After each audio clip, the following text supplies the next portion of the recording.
appreciate you taking your time out to come and meet with us and hear about some of the changes that we have been working through here lately. I hope you have had a chance to get some food. Please feel free to get up, move around, get your food, get your drinks as we go through this morning's presentations. I did want to mention and make sure that you're aware you can get your CEUs here this morning. I think it's three and a half CEUs. If you sign in on the sheets out front at the front table, as well as put your license number down, we'll how to make sure we get those credited to you. Today we're going to have presentations from Robert Amos with the Georgia Stormwater Conservation Commission. Also Aaron Young with the Planning Department, Planning Code Enforcement Department, and then also from Hal Chitwood, who is with Bureau Veritas, our third-party inspection group. So we look forward to hopefully learning with you this morning, as well as answering any questions you might have through our discussions and presentations. So with that, I'll let Robert get started. We'll follow up with our questions and answers afterwards. Thanks. Good morning.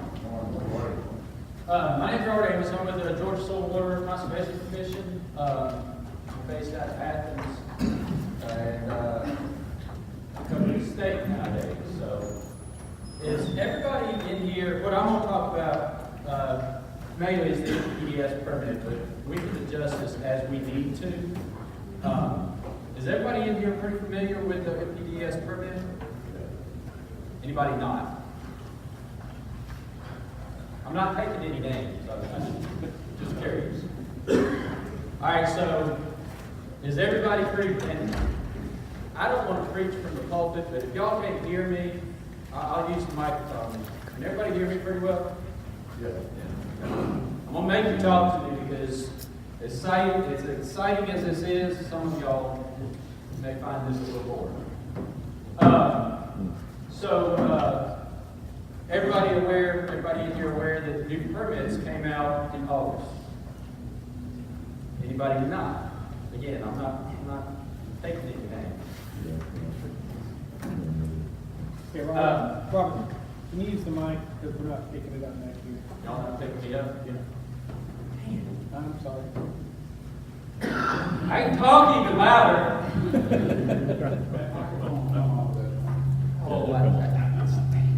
I would make $1 billion. I do quite a few of these, and I would make $1 billion if I could teach people how to talk into a microphone. All right. Threw me off. So everybody's aware that new NPDES permits came out August 1st of 2018, right? Again, I'm not making any mental notes, I just need to know. How has your experience been with the new NPDES permits? I'm the Stormwater Conservation Commission. I am not the Environmental Protection Division. I want to stress that. Anybody had some good experience? Nobody? All right, I'm going to need a copy of the signage. So, what is the geos? I mean, has that been the major, getting your permits and getting your paperwork and everything going through the online system now? Has that been the major issue? Or, and we're going to cover some other details that have changed in the permit. Has it been some other detail, or is it a combination of both?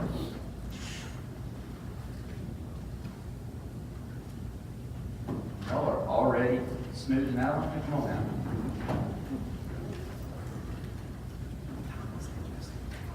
Quicker y'all answer, quicker I can get done.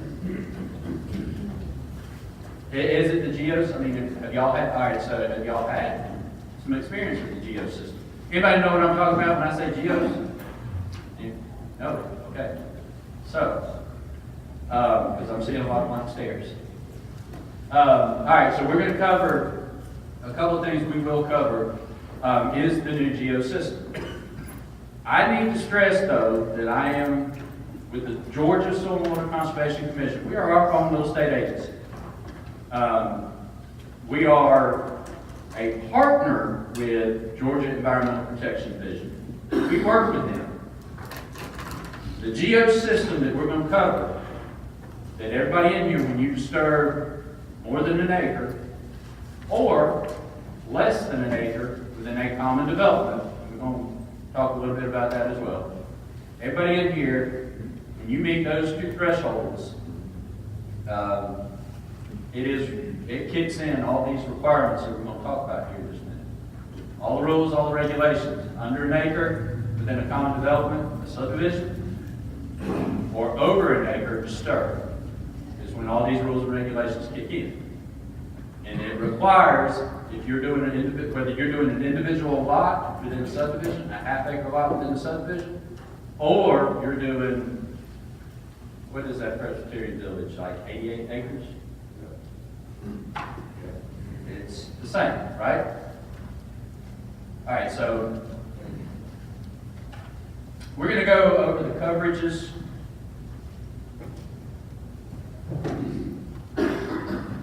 The notice of intent, the special conditions, plan, and notice of termination. So, what's NPDES? That has not changed. NPDES stands for National Pollutant Discharge Elimination System. Every state in the union has one. This is our version of it. I can tell you, I'm going to run through this pretty fast, but this presentation is absolutely 100% built for questions. The reason I say it's going to run pretty fast, we used to do an 8-hour class, an all-day class, just on this one presentation. Anybody take that one? Quite a few years ago. We did an 8-hour class on this one presentation. I am not going to stand up here in 8 hours, in the next 8 hours, and talk about NPDES. What I am going to run through is the basic requirements, and I say the basic requirements because if you have questions, I can guarantee you somebody else in here has the same question, especially with the new requirements that came in August 1st, 2018. So there's still 3 permits. That has not changed, and I do not anticipate that changing anytime soon. There's rules and regulations for standalone, for infrastructure, and then for common developments. The more coffee I drink, the quicker I may talk, but again, this is built for questions. So, new permits came into effect August 1st, 2018. Each time, these permits have a 5-year lifespan. I have said this since I have been given the presentation starting in 2000. If you like these rules and regulations, by all means, let the folks at EPD, at my agency, at the Georgia Soil and Water Conservation Commission, at Department of Natural Resources, at the Builders Association, and anybody else involved with land disturbing activity in the state of Georgia, by all means, if you can comply with these things, if you think it's good for your business, let those people know.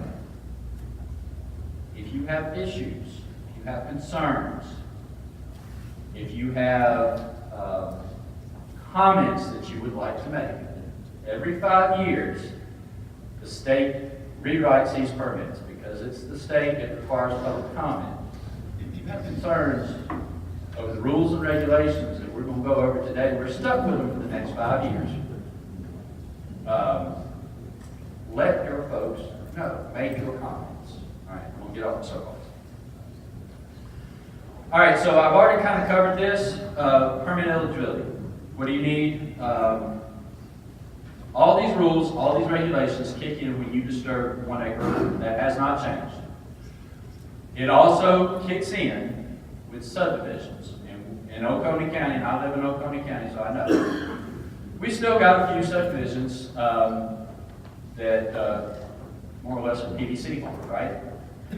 They got the infrastructure in, they got PVC up, and then they quit for whatever reason. They're coming back. They are coming back.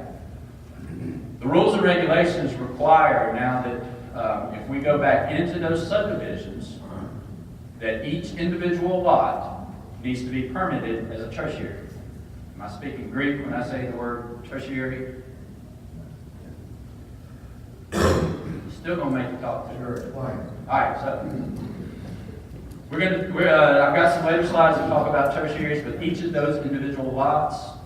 All right, so Presbyterian Village, we're gonna pick on them. If anybody in here is doing Presbyterian Village, okay. I'm not picking on you, it's just a big site that I drive by a lot, and I know. Let me think of another one. Oh, foot, man. Give me a subdivision that's Pebble Creek. Isn't Pebble Creek one of those that's coming back off of 15 going towards Greensboro? Isn't that Pebble Creek? Yeah. All right, so let's pick on Pebble Creek. Now, I'm not picking on Pebble Creek, it's just one I know. All right, so we got Presbyterian Village. It's disturbing more than an acre, right? It has to go through all the rules and regulations. It has to have an erosion sedimentation control plan. That has to go through the county. That also then has to go through the local soil and water conservation district for a technical review. We bought an individual lot within Pebble Creek. It has to go through the same process. It has to have, yes, it's under an acre, but because of these rules and regulations, it is going to be permitted as what's called a tertiary permittee. Okay? Means you have to develop a complete erosion sedimentation pollution control plan, almost, I shouldn't say exactly, but almost exactly like Presbyterian Village had to do. There's some items that you don't have to do. It being small, we recognize that on our review. But you have to follow the same checklist that Presbyterian Village had to follow when they were developing their plan. You have to develop your plan using that exact same checklist. And you are permitted as what's called a tertiary permittee. Everybody follow? Everybody good? Any questions? Yes, sir. Let's say the subdivision was developed in the 90s. Okay. And then buy a lot in that subdivision, are you exempt from the MDD? That is an outstanding question. I mean, it really is. All right, so these tertiary permittees are in effect for any common development, any subdivision that was in place August of 2004. So to use your example, and I find this a lot more in the metro area where they do tear downs and mega mansions, right? Subdivision was built in the 90s or 60s. Pick a date before 2000, August of 2000. Those individual lots would not be permitted as a tertiary. It's only those lots, August 2000 and later. Yes, sir. All right, so there's a lot of, I don't want to get too weedy because there's a lot of weeds. You get state waters, that can be an issue. If you're building a deck, no. If you're building a pool, no. But I will say there are some circumstances where, and I'll be honest with you, I have a couple of folks that's all they do is plant rooms.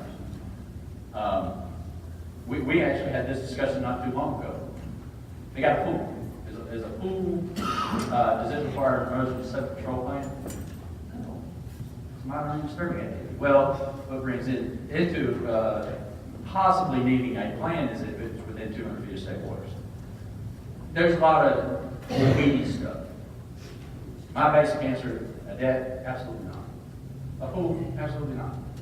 But, and I'm going to say this a lot, and I didn't warn him, so I hope he doesn't start throwing things at me. When you're in Oklahoma County, call county. They have got some outstanding personnel. Call Guy, call Linda, call Gabby, because I'll tell you, since we got, our little agency, since we got reorganized, I travel the state. One of the things, love travel the state, it's a big state. I I go to South Georgia, they still are running ads. I can pick up Florida TV.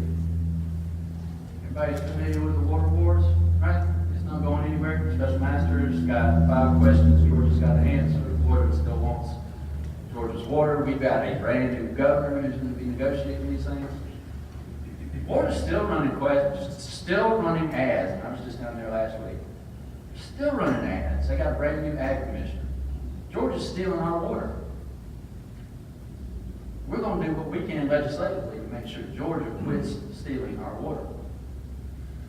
A lot of these things, it really is better to, especially the way the state's going these days, the way I see it going these days, it's better to ask permission than beg forgiveness. It's always been better to beg forgiveness, right? Not these days. Especially when you get into dealing with issues of state wars. That was a really long answer. I hope I answered your question.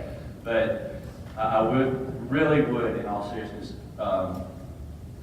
encourage everyone in here, when you have that question, use the resources that are available to you. Call me, call Guy, call, and I know this is, I'm going to get some, I will get something thrown at me. Call EPD.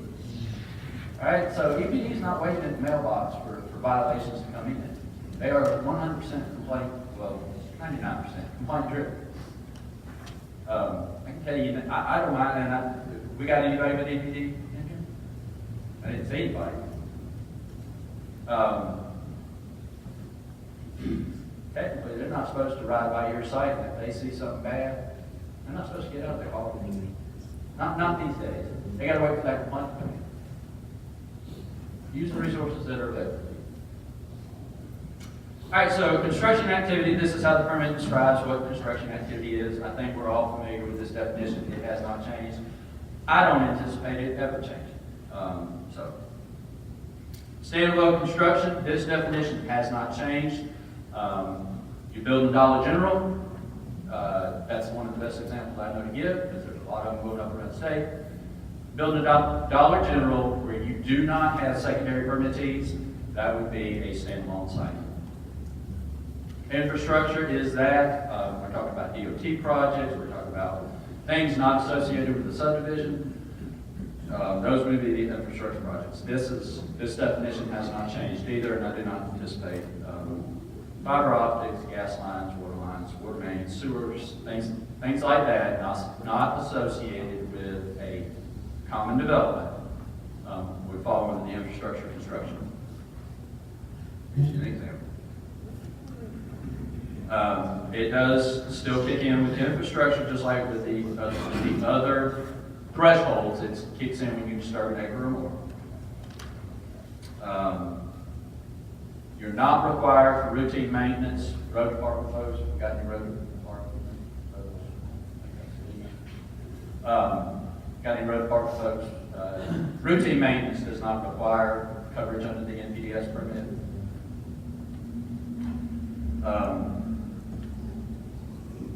If you're doing some routine maintenance and you're not changing the capacity of the road, it does not require coverage under the NPDES permit. Railroad as well, same threshold. You're doing routine maintenance. It does not require coverage under the NPDES permit. Guardrails, cable barriers, things like that. Drive up and down the interstate, you see, if you don't see these out there, you see them going up. Just finished the ones on the loop. Did not require NPDES coverage.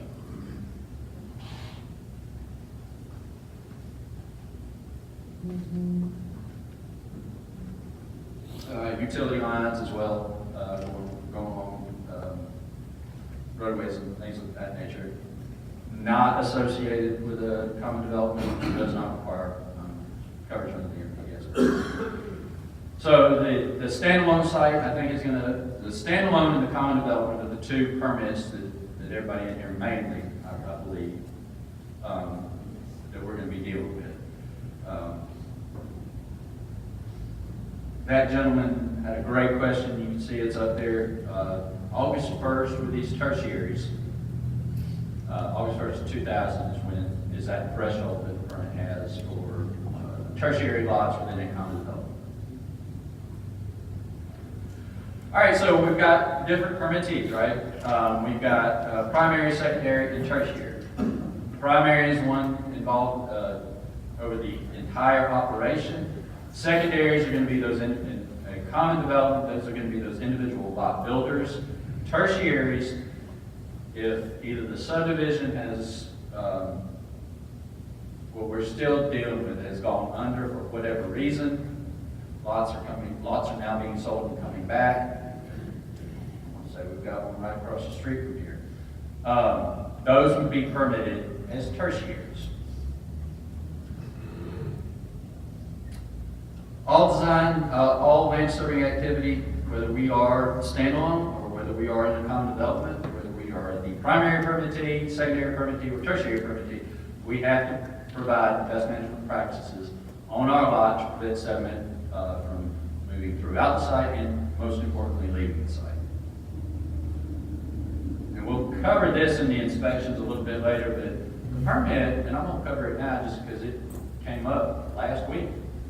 Permit has built into it with best management practices, basically kind of a get out of jail free card, right? The permit has language in there. If your BMPs on your site are designed, installed, and maintained, and, all right, I should have asked this at the beginning. Is everybody in here a blue card? Anybody, maybe a red card in the previous life? Everybody in here is a blue card or employs a blue card, right? So, you know, that certification holds weight in the law, in the permit. Your BMPs are designed, installed, and maintained that 25-year storm, 24-hour period, and you can certify that, and you as blue cards have the ability to certify that. You're not subject to any fines and penalties. You'll prove it, but you as blue cards, your best management practices during your inspections it does carry a lot of weight. Design professional, these are the folks that are making the erosion sedimentation pollution control plans. You have to be a licensed professional in the state of Georgia. These are the listed professionals that are doing your plans.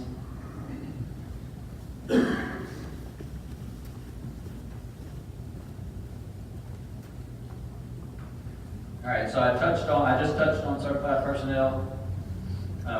That certification that you receive, like I said, it carries, not only is it a requirement within the statute, but it carries weight within the statute. I mean, it's not just, it really isn't.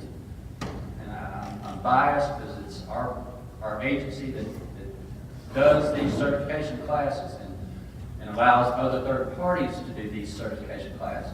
But it's not just another class you take. It's not just another card you have to have. It really is something that has weight behind it in statute that will help you on your project, believe it or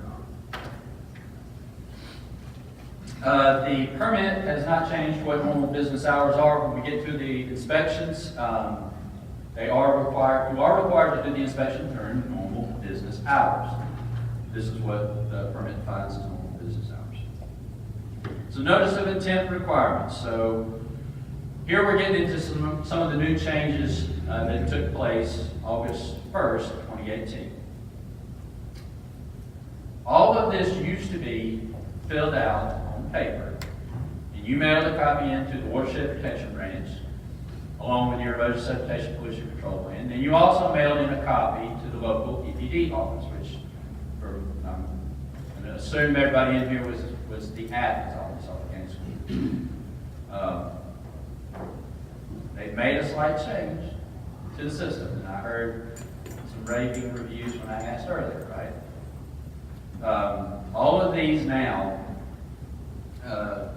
must be submitted within the same time frame we've always had. We've got a new project. Whether we're at Presbyterian Village or we're at Pepper Creek, an individual lot, we need to submit all our paperwork in 14 days prior to beginning construction. Now, because we're in Oconee County, and Oconee County is a local vision authority, That 14 days that we have to wait for coverage is only for the state side.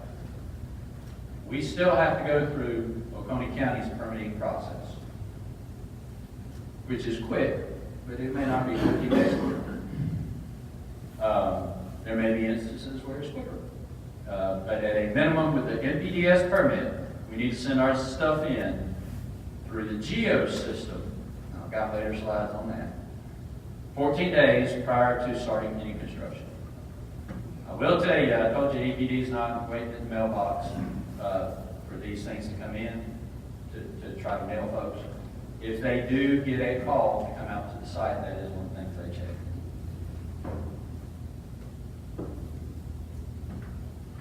All right, so everybody that had an ongoing project, hopefully you have done this. If you haven't, I would say get on the computer when you leave this class and do it.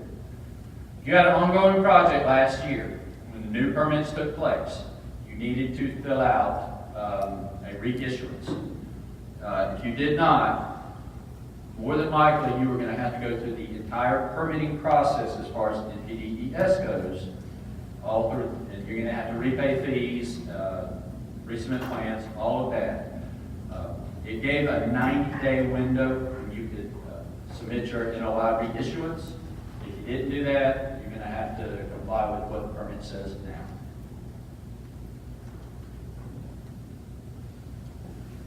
All right, so here we are, GEOs. What's the reason for the 90-day deal? It was the 90 days. It really is. It's I don't want to say it's arbitrary, but it's just to give individuals time that had an ongoing project to reissue, to request for coverage under the new permit. That's the entire reason for the 90 days. But you already have a permit, but you have, within 90 days, after that's been reissued, you've got to ask for because they rewrote the permit, they got new requirements in the permit. you're talking about since August? Yes. Yes. Oh, okay, all right. So- Yeah, and I do want to stress, and if I didn't make this clear, this is just on the state side. You didn't have to submit anything with Oconee County unless they required for whatever reason. This is only with NPDES. All right, so GEOs. I'll just go ahead and tell you. We've gotten a few calls. I've gotten a few calls.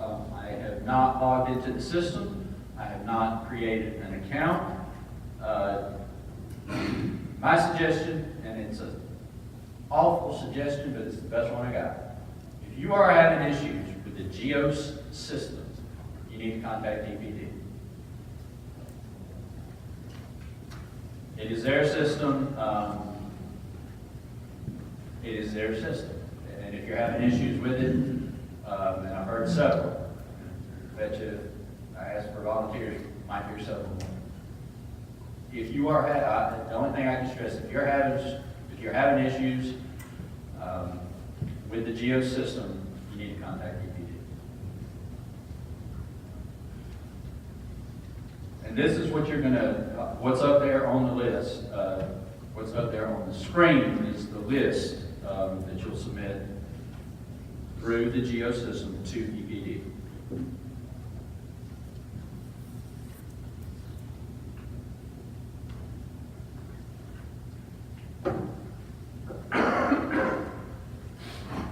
All right, so this is what it looks like. This is what it looks like. I'll make say I have created an account. All this will kick in. And I don't mean to beat a dead horse, but I do want to stress this if you remember nothing else from what I say. All this kicks in. You're getting onto the GEOS system. If you are disturbing 1 acre or more, or less than 1 acre within a common development. What if it's just not a common development? You got a 22-acre tract and a guy wants you to build a house, you ain't disturbing more than an acre. Everybody fall into that. You get to claim one of the exemptions, and I think it's 4.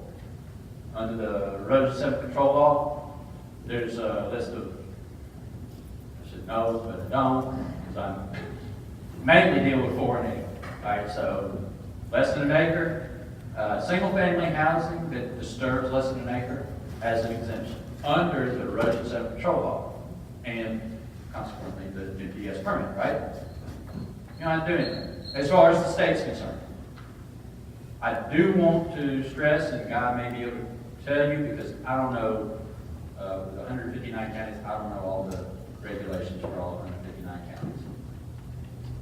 I would stress, you may be exempt from state requirements, but the county or the local municipality may have requirements that you still have to comply with. So 22 acres, you're disturbing less than an acre, you're not within 250 state waters, you may be exempt from everything. I'd still call Guy to make sure that there are no additional requirements that Oconee County has put in place. And I'm confident in saying this, it'd be a 2-minute phone call. Yes, you need to do this. No, you don't need to do anything for the county. So Robert, I'll confirm that with you. So yeah, if you're less than an acre, say you're out in the middle of a 22-acre site, right? You're less than an acre, and you're not within 200 feet of state waters, you do not have to file an erosion sediment control plan.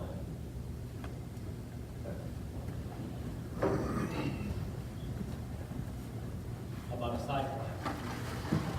Yes, site plans are different for single family. We're going to need to make sure that you have a site plan so that we see the setbacks, make sure you meet those setbacks. On large tracts. Yes, on large tract.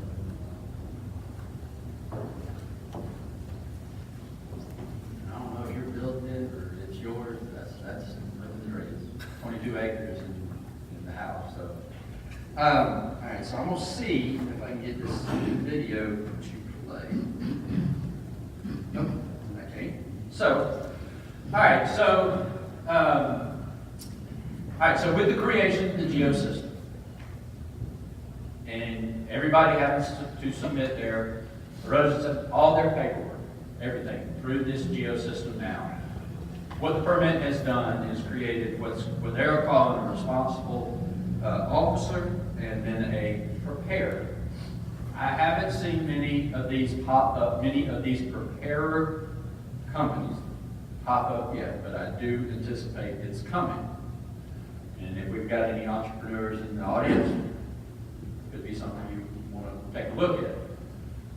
The permit still requires that the property owner, submit all the paperwork.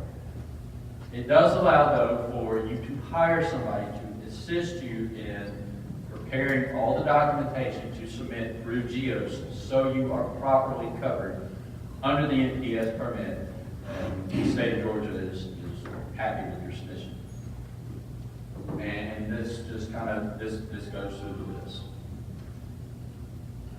And do I need, like I said, I'm running through this pretty quick, but do I need to, everybody pretty clear on responsible and prepared? Move on. All right, so all submissions have, as I've been stressing, have to be done through this geosystem. In addition, as well, once you submit your information through the geosystem, it still is a requirement that you submit your NOI to, in this case, we'll stick with Oconee County. We still need to submit our NOI to Oconee County when we come in and make our application for our land disturbing activity permit. And we submit our plan to Oconee County for their review. All right, so we talked a little bit about tertiaries, and I told you we were going to talk more about it. For tertiaries, there's different type of options that you have. So we go into Double Creek, we bought 4 or 5 lots, or we bought 1 lot. Any combination of the two. We can submit an individual erosion, sedimentation, and pollution control plan for each of those 4 or 5 lots that we bought. They go through the review process, they get permitted individually. We build on those individually, right?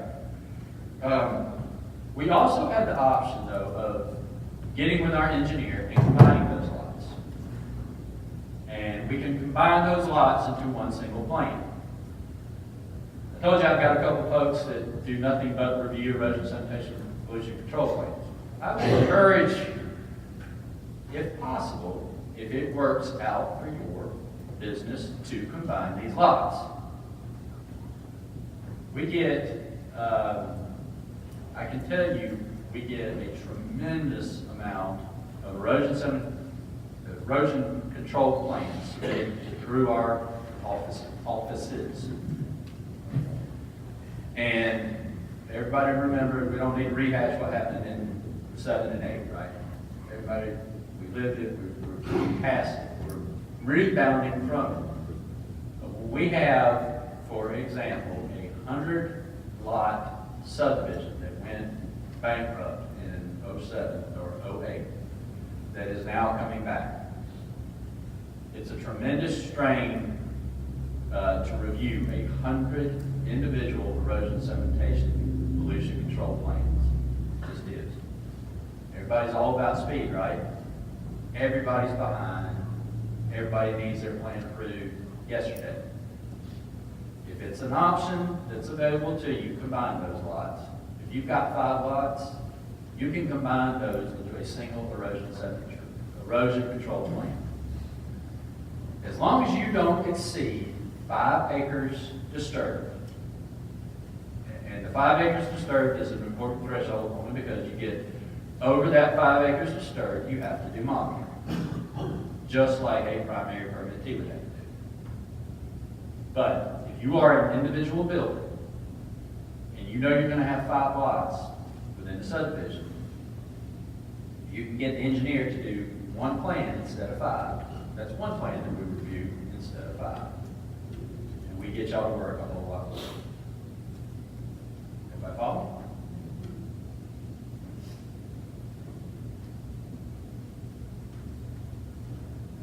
All right, so the third option, I haven't seen too much, but it is an option that is available to you. All right, so we got a deal on Pebble Creek, right? We bought the whole thing. We can either permit each individual lot as a tertiary, do a 1 plan per lot, we can group them, or we can pretty much kind of start over and submit, kind of take over as a primary. We can submit a whole new plan for the entire subdivision and develop it as a primary. Those are some options that's the other option that you have available when you're going into these subdivisions. All right, so utilities companies, again, if you're not associated with a common development, utility companies can submit a blanket notice of intent for the entire year that will cover all of the projects that they're going to do throughout the year. All right, so fees. This is important for a couple of different reasons, but one, because we just went through a new permit issuance, August of 18. We've gone through the 90 days. Anybody that did not submit a reissuance request is going to have to go through the new permit. They're going to have to pay the fees again. So the primary permittee is the one that is responsible for paying the fees. And this is our fee breakdown. This has not changed, and I don't anticipate it changing. Mainly because the fee structure that's set up through the NPDES permit kind of has it has a connection to the legislature and what they have put in place. I don't see them changing it. I don't think it's going to get brought up this legislative session. This is the breakdown where we're in Oconee County. We've got a LIA. Where we don't have an LIA, let's go to Oglethorpe County. Or for example, those are the permitted structures. Keeping that in mind, there's 2 points I want to make to this. One, Oconee County does not care if you write a check to the state of Georgia for your permit fees.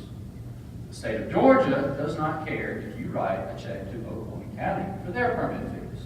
But it is critically important that you write those checks. I told you that EPD, when they do come out, one of the things they check is to make sure that you submitted your NOI on time. The number 2 thing they check is that you paid your fees.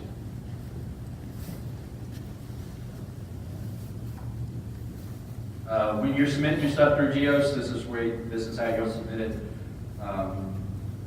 with your fee calculation.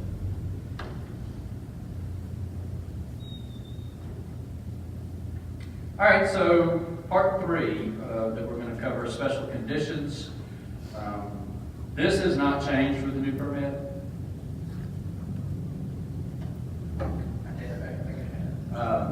So, previous permit, you were required to do additional best management practices if you were within a mile upstream of an impaired stream. How do you know if you're within that mile? There's a couple of different ways you can figure this out. EPD puts out a list every year of impaired streams throughout the state of Georgia. You can get to it off their website. It'll be impaired for fish from macroinvertebrate or non-point source or urban runoff. If you do have a project within a mile upstream of these impaired streams, you have to include 4 additional best management practices on your plan. These are the additional requirements that your engineer, when they're developing the plan, will choose from. And I know this is Mike's type, but anybody that we're pretty big today. But this is the list that your engineer will choose from. So, how do you figure out if you are within a mile of an impaired stream? One of the tools that is available to you, like I say, EPD has a list on their website of all the impaired streams, so you can reference that list.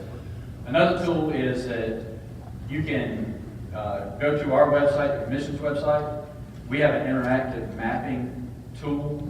You can put in your construction exit, lat them on, turn on the layer for impaired streams, and it'll tell you if you are within a mile of that impaired stream. So, exclusions, they are not applicable to tertiary. So we're going back to Pebble Creek. We're doing our individual lot or individual lots, grouping them or doing them individually. We're less than that 5 acres disturbed, and we do not have to do those additional best management practices. Utility contractors are also exempt as long as if they are secondary permittees within a common development. Mentioned the resource information, EPD's website, mentioned our interactive mapping feature. If you get on our mapping feature, this is what it will look like. You turn the layers on, you enter your construction exit information in, turn the layers on, this is what it will show you. If there is a TMDL plan that has been written for those impaired waters, your engineer does have to reference that when they are developing the erosion sedimentation and pollution control plan. If there is no specific requirement, then they need to include this statement. All right, so we're down to the actual plan. So some exemptions that we need to be aware of, stream buffer exemptions. We do not need to get a buffer variance if we are, for water and sewer lines, or for fences, if we're within 25 feet of perpendicular, 25 degrees. Excuse me. Perpendicular to the stream, and the distance is not more than 50 feet wide within the buffer. So everybody in here is up to speed. This has not changed in many years, and it's likely not to ever change. Everybody in here aware that Oconee County is the only agency that can issue a buffer variance? Right? Come on, talk to me. No, Oconee County cannot issue a buffer variance, except for their own their additional buffers. Georgia EPD, the director of EPD, is the only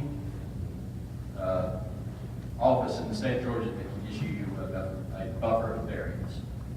Right? Ephemeral streams, excluding trout streams, drainage structures. The one thing I will say about the drainage structures and the roadway drainage structures, while it does not require a buffer variance from EPD, Army Corps of Engineers wants you to fill out a notification form to let them know about it. And the construction of bulkheads or seawalls only on Lake Sinclair and Lake Oklahoma. Here we've got our sewer crossing within 25 degrees perpendicular, does not require a buffer variance. Here's our seawall on Lake Oconee and or Lake Sinclair that did not require a buffer variance. If we are constructing a public drinking water system reservoir, that does not require a buffer variance. Stream crossings for utility lines, right-of-way guideposts, guide wires, anchor survey markers, things of that nature, do not require a stream buffer variance. We've got some of these, we've got a lot of these in northeast and northwest Georgia. These watershed structures, watershed dam structures, they do not require a stream buffer variance for the maintenance and repair. Coastal marshlands, these are their buffer exemptions for public drinking water system reservoirs, utility lines, aerial lines, and fences. Again, with a wide array of posts, guide wires, anchors, survey markers, maintenance of existing utility structures. So, all right, so we've got our exemptions, and now we're looking at our erosion sedimentation pollution control plan. I mentioned earlier it has to be done by a certified person that had to take a class just like everybody in here had to take your class for a blue card. You have to be licensed in the state of Georgia and be certified. There are several signatures and certifications that the engineer must attest to, and this plan does have to be kept on site or in a readily available location.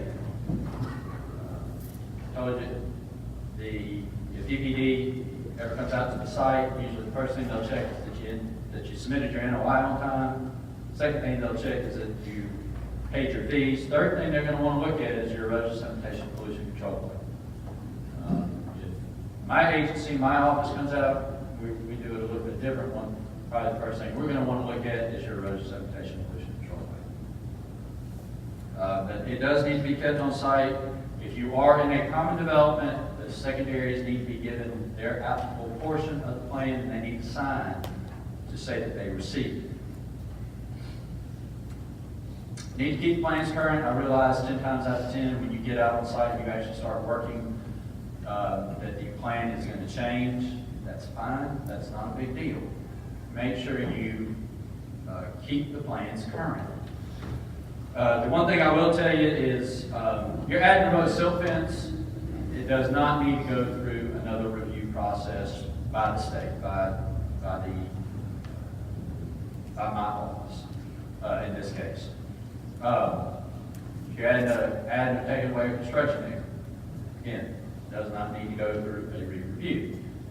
If you are adding or taking away a detention pond or something that has a hydraulic component to it, it absolutely does require you get with the engineer. The engineer has to certify it, and then does have to go back through the review process.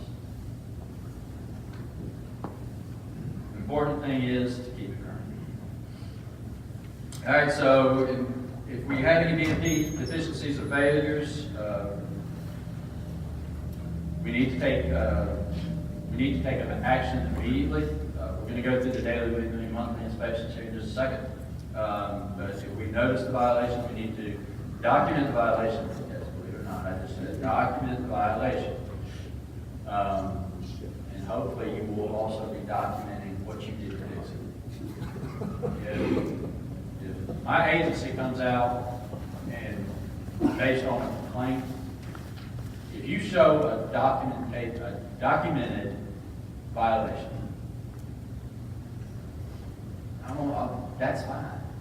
Yes, that's fine. But you better be able to show That's only fine if you can also show documentation as to what you did to correct.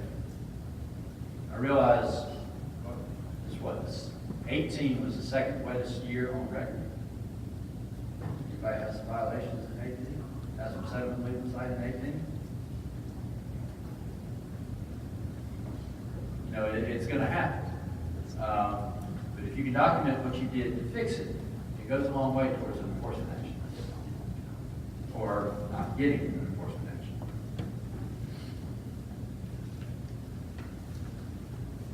So this is how the permit defines how they want, these are all the rules and regulations.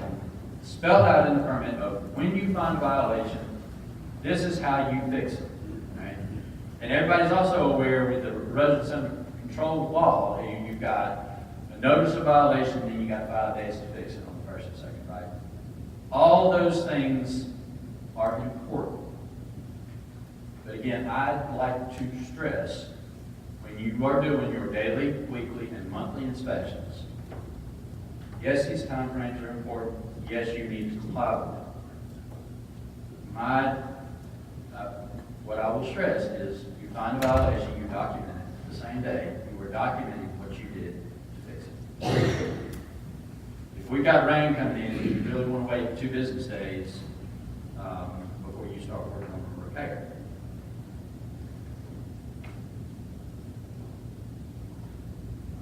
All right. Anybody had any experience with this one? I'm not going to read all these slides unless you want me to. Anybody had any experience with this yet? Y'all are all supposed to say yes.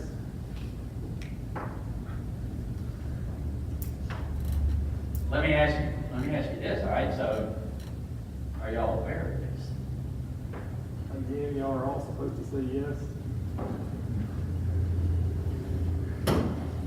Read it if you have. I don't, you know, I can get up here. I attend enough of these things. It's just not in my nature. I'm getting antsy enough just preaching behind the pulpit. I like to move around a little bit. I want to read all these slides to you. So it's mandatory to cover bill material on site. As of August 1st, 2018. I mean, it makes sense that you do it anyway, but, and we always have, but I wasn't aware that it was mandatory. Well, come on, there's got to be a smart aleck, and I'm censoring myself on that one. There's got to be a smart fanny in here. Somebody look up there and tell me. See, we gotta cover up the construction though? Somebody else, come on, give me some more. Yeah. If it's in a container, you don't have to cover it, right? If it's in a container, right? So when does the last line come? All right, so Y'all can hear me. I'm gonna give you an awful answer, but I do want some discussion on this. This is what the permit says. The last one I did, they pointed out landscape material. Do you mean to tell me I have to cover up my sod before I lay it out? Do you mean to tell me I have to cover up my pine straw that's delivered on site before I spread it out?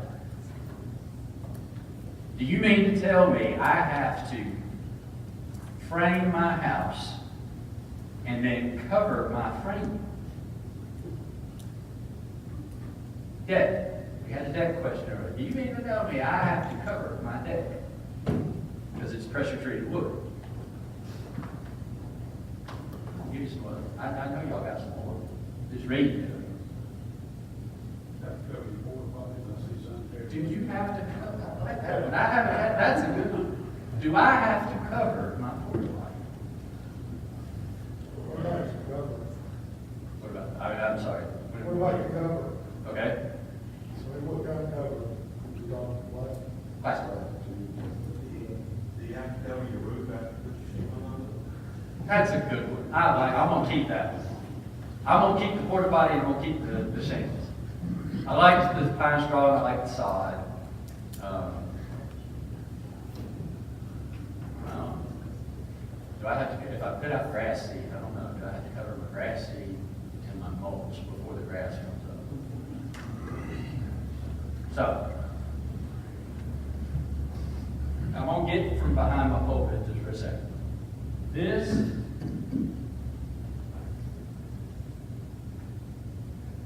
This is what the permit says.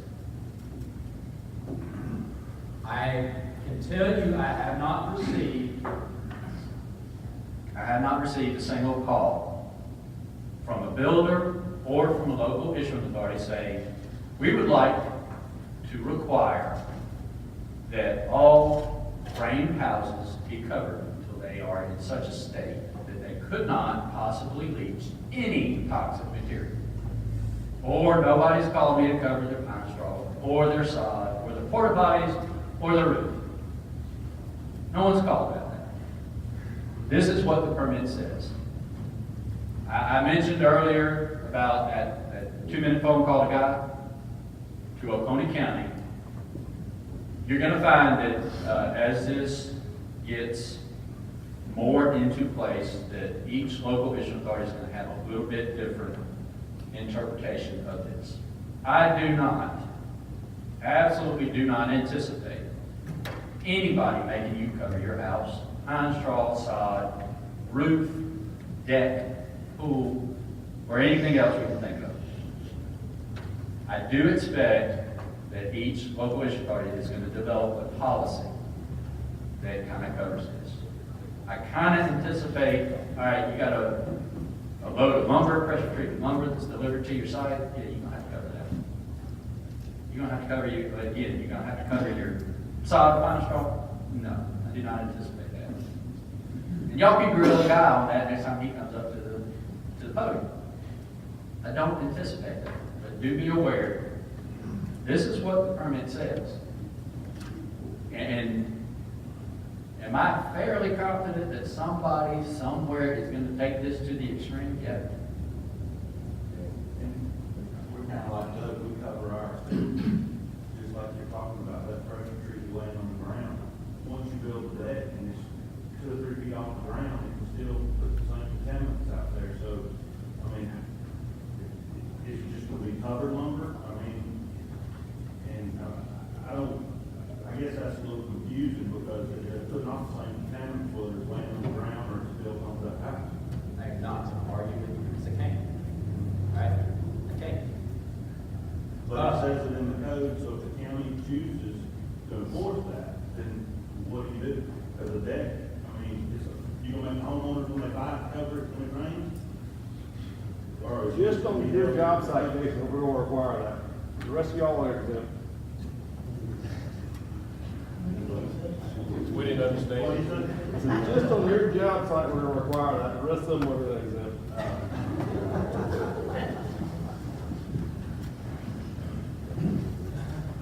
This probably won't make anybody in here feel any better, but it's just an example, right?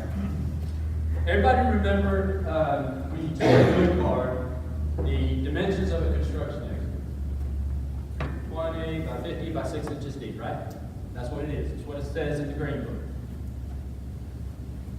There was a time where I had local issuing authorities that would enforce a 20-foot wide, 50-foot long, 6-inch deep construction expert. Didn't matter that the house was 10 feet away from the road. They required a 20 by 50 by 6 inch deep.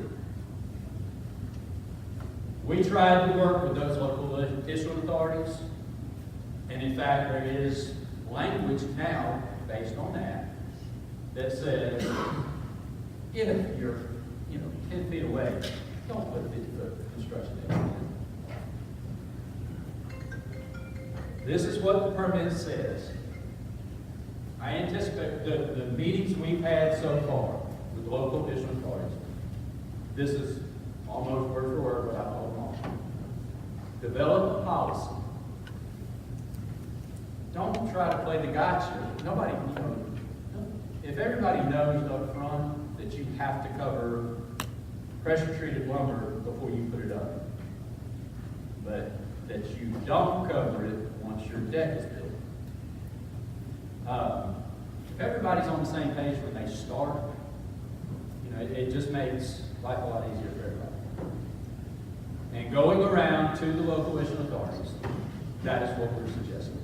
Develop a policy. Make sure that policy is publicized. This is what it says.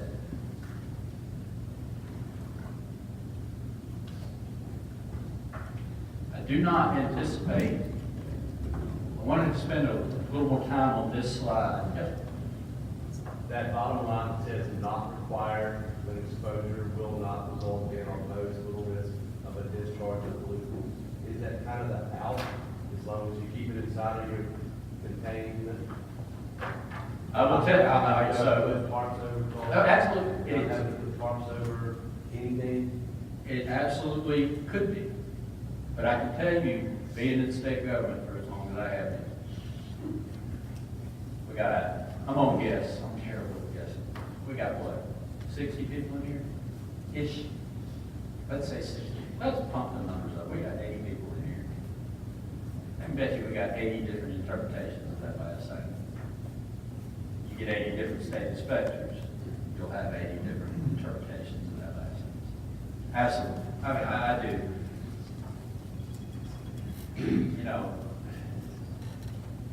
There are times I get up and do presentations where it's, good, bad, or indifferent, please don't shoot the messenger. This is what the law says. Even with this is what it says. Even with this, I do not anticipate you going and having to cover whatever ridiculous thing we can come up with. I just don't. I do, like I said, you get a load of lumber in for the construction of the house, and it's sitting off to the side, you're probably gonna have to cover that. Once it goes up, are you gonna have to cover it once it goes up? I don't see it. So if you got deck material delivered on Monday, it's not supposed to rain until Friday. That deck's gonna get built on Tuesday. You have to cover it? Yep. And I'll tell you why, because that's the same reason I've always heard for the last bunch of years. Well, I don't need to put silt pins up, it's not raining. It's not supposed to rain this week, it's gonna rain next week, so I got all this week to put the silt pins up. All right,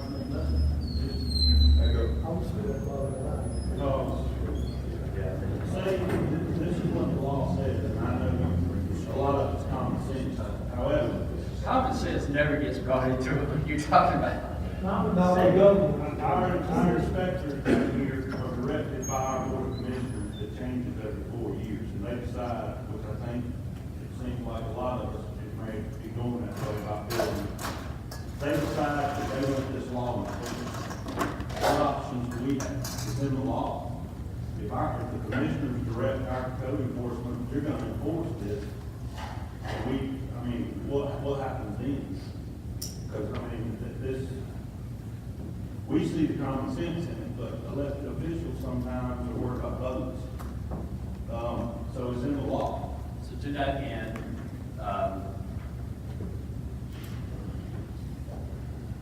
one thing that I enjoy about my position with the commission, the Soil and Water Conservation Commission, is that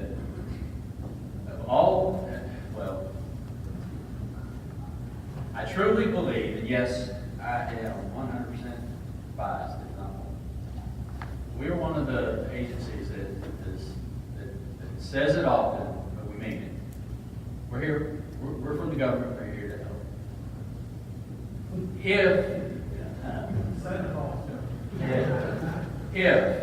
And there are limitations to what we can do, and what you are describing is, I honestly would not be able to do anything other than meet with those elected officials and try to discuss what we see out in the field, give them our expertise in what we have found, and try to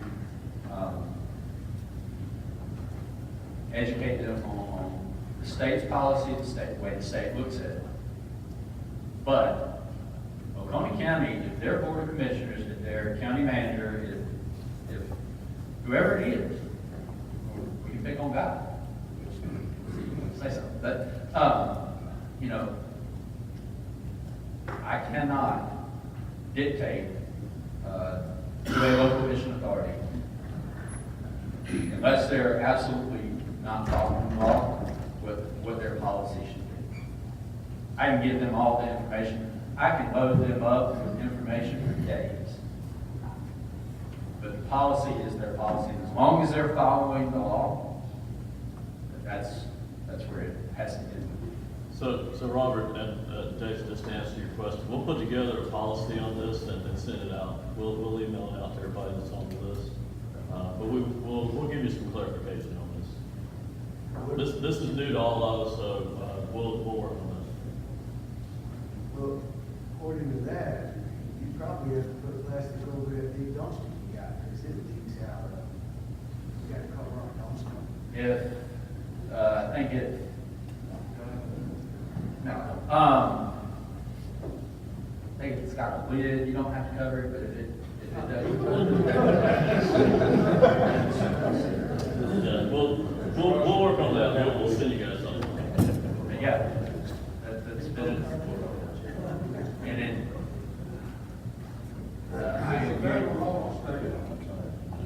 state. But this, all that I'm talking about, it's got its foundation, this more you want to know, and I'll tell you what. Comes from the federal government. Federal government puts its rules and regulations. It's told EPD, this is what you're going to do. EPD basically sends it on down. You know, everything flows downhill. They send it down to the county level. This is what you're going to do. That road owns plastic. Next one. No. Moving on. That's not how they got those stream broker exemptions on Lake Sinclair and Lake Oconee either, is it? All right, I did want to spend a lot of time. I mean, I told you I'm going to run through this. How am I on time? I'm going too far. I got to shut up. All right, so, but I did want to spend a good bit of time on this. It is something new. It is something that's going to hit y'all. Is everybody good? As we can be right now on the covering of our material. Any other questions before I move on? All right. So if we are developing our site, we're doing this disturb over 50 acres, we have to get a prior approval from EPD. That letter has to be included with our erosion sedimentation pollution control plan. If it's not, our plan is not going to be approved. And that has to go through EPD. We make our application to EPD within 35 days, so that it tells us, yes, our plan looks good enough, or no, it doesn't look good enough, we need to do some additional BMVs. 7-day letter, this has not changed. The engineer that develops your plan has to go out on site after your initial BMVs have been installed. This is not 7 days after the project begins, 7 days after the project, after your initial BMVs have been installed. The engineer has to go out on site, check it off, and certify that everything he put on that plan is on site and is functioning properly. With linear construction, they also have to do the 7-day letter that everything has been installed and is functioning as it is supposed to. All right, so here is the checklist. Everybody in here that has been told by your engineer that the state is holding you up because they will not approve your erosion and sediment control plan because we're being nitpicky. Well, this is our checklist. We don't keep it secret. We don't hide it. We don't change it. We change it once a year. We change it in January. We don't change it again until January of the following year. The engineers have this. They are required to put this with the plan. This is what we check for the state's minimum requirements and nothing else. All right, so I mentioned inspections. Inspections really haven't changed. Everybody in here is a blue card, so you should remember this in your class. You have to do your daily, weekly, and monthly inspections. Daily is your petroleum, if you got any petroleum stored on site. Vehicle entrances and exits, weeklies, your perimeter stuff, monthlies, your stuff that should be, that you've already stabilized, and you're going back and making sure it's still stabilized. You do have to keep track of your rainfall. You still, that is not going to change. This is just a sample log of how you can keep track of it. If you've got a better system to keep up with it, I'm sure there's an app for it these days. If you want to keep up with it that way, that's fine. Secondary permittees, they still have to do their daily, weekly, and monthly inspections as well, as required by the permit. I've mentioned this a couple of times before. Again, I'm going to stress it. If you have somebody doing your inspections, your blue card's doing your inspections for you, or you are the blue card inspector, doing your daily, weekly, and monthly inspections, if you find deficiencies, I don't want to say that's fine, because it's not, but note those deficiencies, but then right back behind it, note what you are doing to correct it. Got involved with a case not too long ago. The inspector said everything was beautiful, and it wasn't. It was horrible. And so by the time my agency got involved with it, it was the local issue authority, it was my agency, it was NRCS, Natural Resources Conservation Service, it was Georgia EPD, and it ended up on the judge. If they had noted that there were issues and what they did to fix the issues, likelihood of it going that far would be greatly reduced. BMP deficiencies do need to be submitted to EPD. Again, they are not waiting at the computer for the email nowadays. They are not waiting at the mailbox for those inspection reports to come in and say, Robert Amos is developing out in Pebble Creek and he had some deficiencies. Let's go see it. It's just not, that's not the way they're set up right now. And it will help your project if you've noted deficiencies, if you know what you did to fix it. This gives the time frame for noting deficiencies. I will stress it is important to follow this. This is what's stated in the permit. But you note deficiencies, note the deficiency and immediately note what you've done to correct it. If there needs to be a plan revision, make sure you get with the engineer that developed the plan for the plan revision.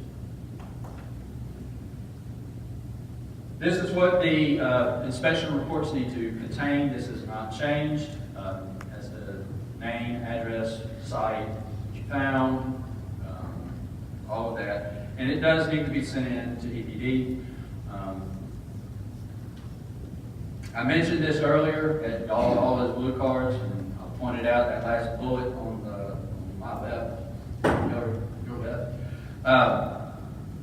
If you can certify that your BMPs are designed, installed, and maintained, even if you have some issues on the site, it relieves you from potential fines and penalties. These are sample forms, again, keeping up with your inspection, rainfall, and your turbidity numbers. If you've got a better way to keep it up, than the forms we have on our website, by all means. The important thing is to keep up with it. Sampling requirements, this is done by the primary permittee or the tertiary permittee if you are disturbing 5 acres or more. And you are going to be sampling either the receiving waters or the outfalls off your site. This it gives you an example of what we're looking at. You're measuring the NTUs, and if you remember from your class, from your blue card class, NTU is metric turbidity unit. That's just a fancy way of saying how dirty the water is. You can see on the right the difference between 10 NTUs and 1,000 NTUs. This is a basic representation of what, when you stick your water sample in the machine, that's how it measures how dirty the water is. The sampling methodology is going to be contained on your plan. It's a pretty standard methodology, and it has not changed. It does require you to take the samples, and it's pretty specific on how you are to take these samples inspect the samples, and report the samples.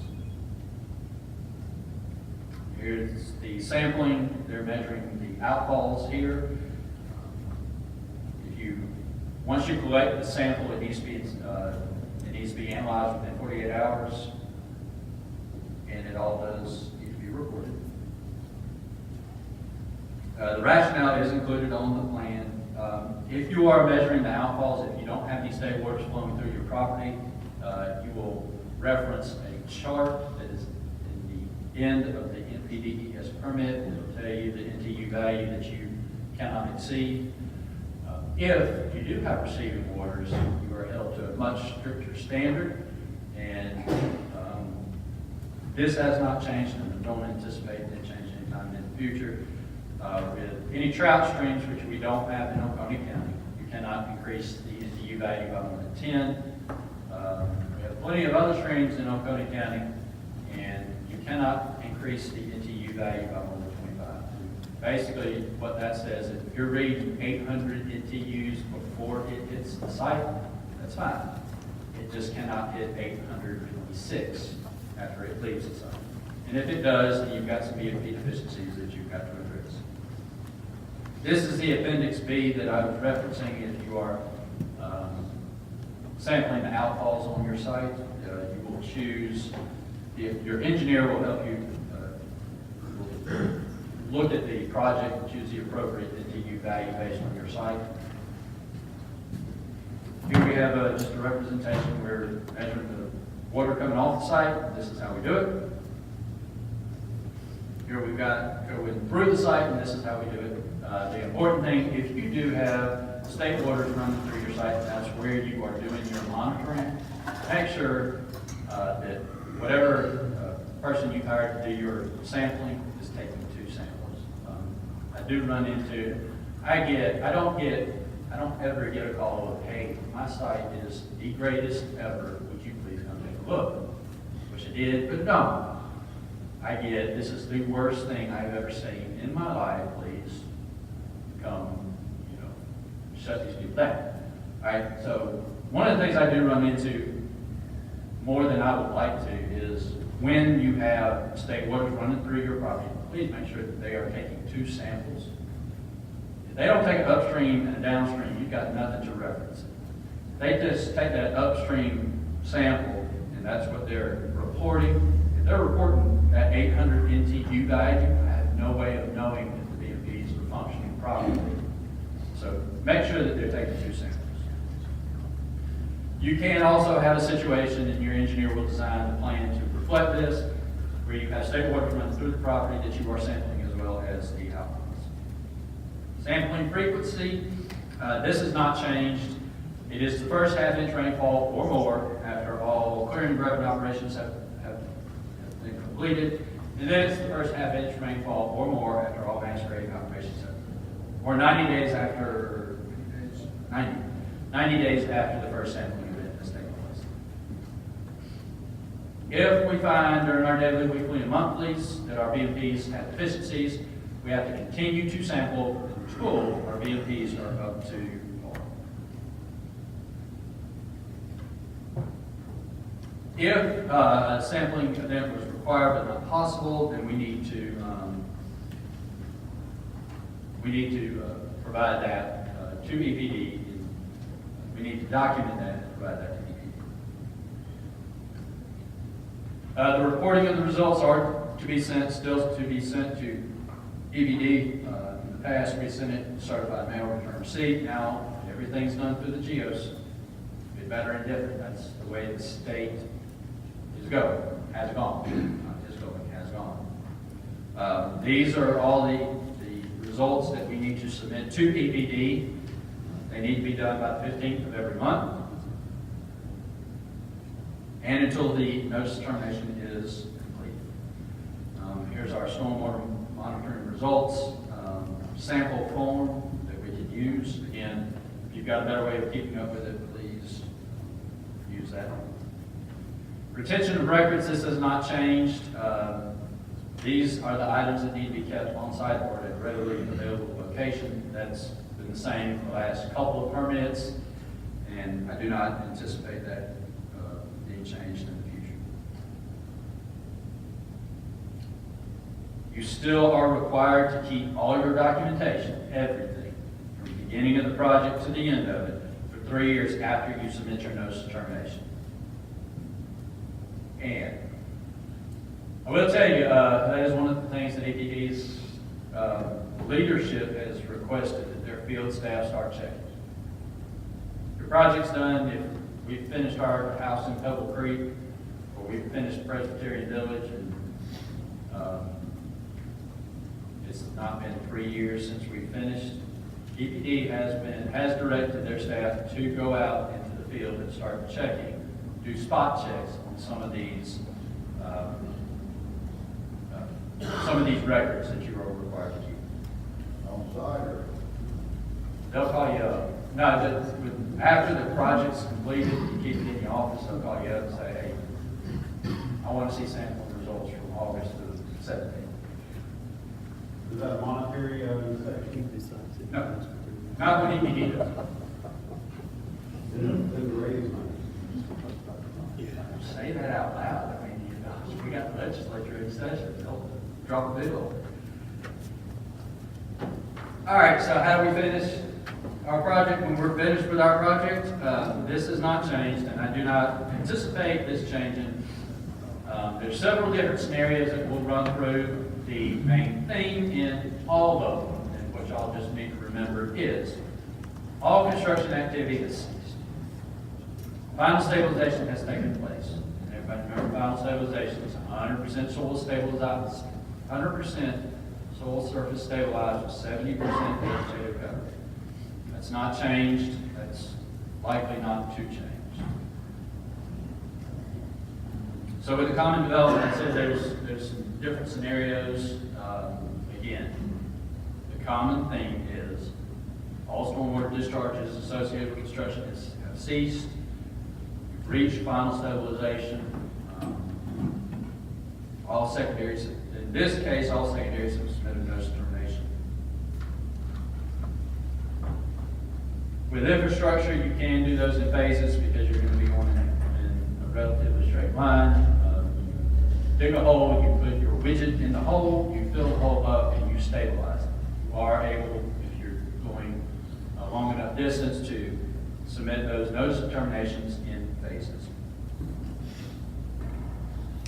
This has not changed. This is going to stay the same for a while.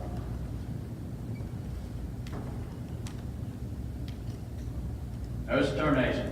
As we used to submit our notice of termination to EPD through the mail, we now will do this through GEOS.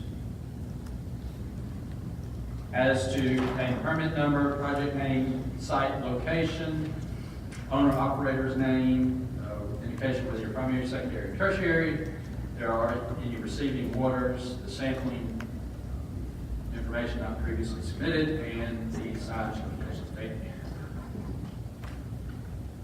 You also need to make sure that you submit your notice of termination to EPD through their GEOS system, but you will submit a copy of it to Oconee County.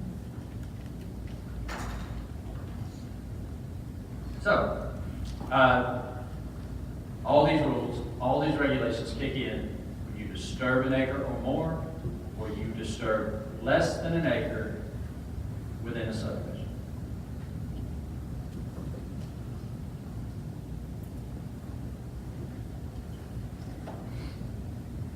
Any questions?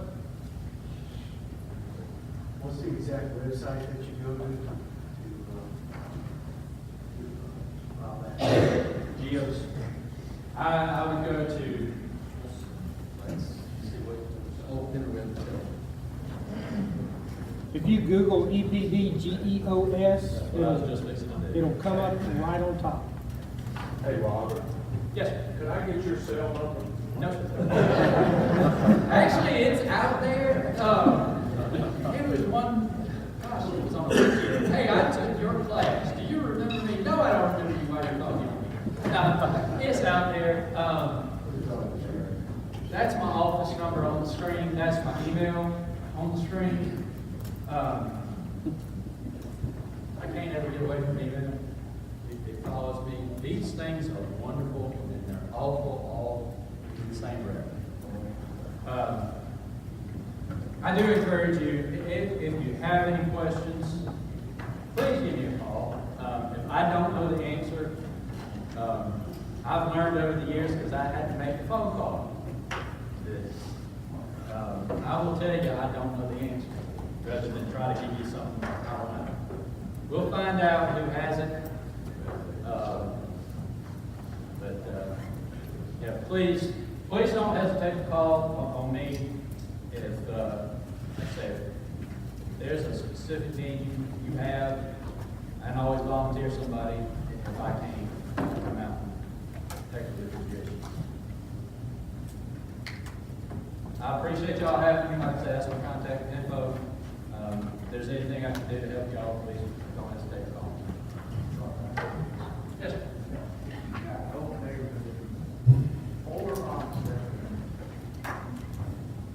I don't think all that stuff's old as far as the old medicine.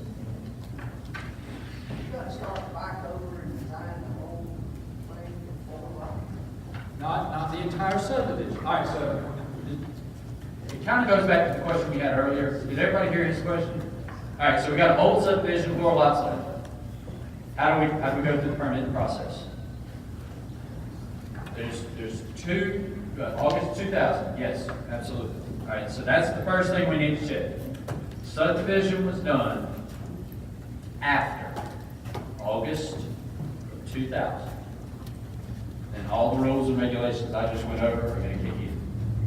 If it was July of 2000, back to however far back you want to go, all the rules and regulations I just went over do not kick in. You got 2 options with those 4 lots. One option is you do an individual tertiary permit for each individual lot. Or you can group those lots and do one tertiary, one plan. The threshold you've got to keep in mind with that scenario is you don't, I say you don't, I don't care if you do or not, but if you go over a 5-acre disturbed threshold for those 4 lots, you'll have to do monitoring. Just like on a great big old, just like on Presbyterian Village. You got to do monitoring. If you keep it under that 5 acres of disturbance for those 4 lots, you can do one plan, one tertiary plan for those 4 lots. And engineers, surveyor has to do that. Do you have a forester up there? What that one big? Forestry is one of those. And I tell you, the other that's up there is a certified professional in erosion and sediment control. I've let mine lapse, but I'm a certified professional in erosion and sediment control. Don't anybody call me to develop with erosion control plan. I'm not doing it. What about horticulture? Veterinarian? Nope, they're not doing this. Did you bring non-objection material for you? Perfect.